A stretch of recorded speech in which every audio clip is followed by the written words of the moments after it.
Once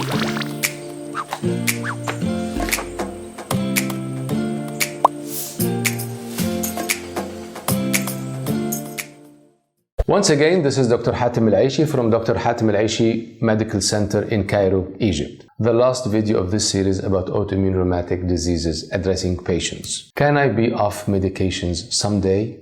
Well, now this is a very important question that many patients will ask, and this is my answer. I don't know. Some patients, the smaller number, can be off medications someday, but the rest, the larger number, will be on medications for long periods of time. And I don't know to which group you belong. But I can tell you something about those some patients that can be off medications someday. Those some patients. It is about fulfilling a list of factors. Most of them are actually under your control, some are not. The good news is that doing the most can take care of the sum. Doing the most can take care of the sum.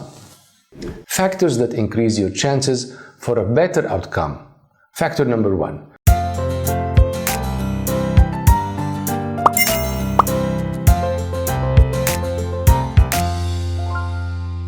Factor number 1. You consulted the specialist physician, the rheumatologist.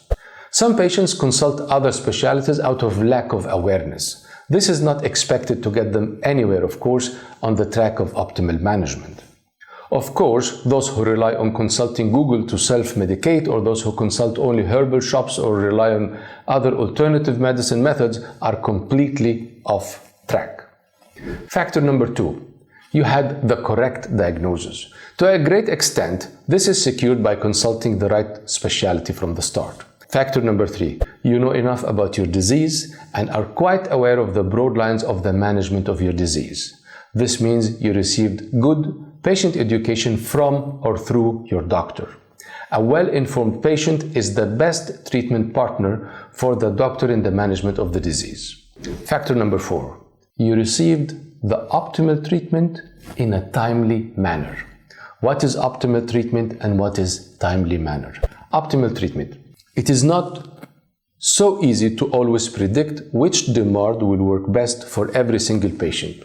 About 65 out of every 100 patients will need to change their DMARD medication at some point.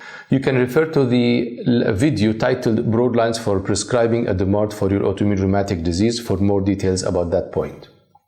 Optimal treatment, by the way, can be your first prescription or it can be your third prescription. If you are a newly diagnosed rheumatoid arthritis patient, I will assess how active and how severe your disease is, and I will prescribe what should be a suitable treatment plan for that level of activity and severity, bearing in consideration any other health issues related to your case. What is suitable? What does suitable mean? Suitable here depends on current scientific evidence and statistics of what should be the best for you. If it does prove to be best for you with no or only little side effects over 4 to 8 weeks of follow-up, that's fine. If not, I need to make the needed refinements or edits to the treatment plan to achieve what fits your disease better. And again, second-line choice depends on current scientific evidence and statistics. And again, we might go for a third cycle if needed in some patients. What does timely manner mean? If a first plan does not work, your doctor should shift you quickly to the second or later to the third treatment plan. The most important thing is that the time span between the first and second or third prescriptions should be a matter of weeks, not years. Factor number 5. You are strictly adherent to your prescribed treatment. This requires that you maintain a positive attitude and belief that you will be better. You don't get distracted by the negative energy of some patients on the internet, for example. You don't change the belief that science and scientists are your way out of this. You need to maintain adherence to treatment as long as it takes to get into a state of low disease activity, and then into a state of remission if possible in your case, and then to maintain that remission long enough till your physician starts to take the decision to taper or someday withdraw some or all of your treatments if possible. Lastly, what happens if you are off medications completely someday? One of two things will happen. After 2 or 4 or 10 months or even more, you get symptoms again and we restart treatment again, or nothing happens, no symptoms ever come again, as if you are cured.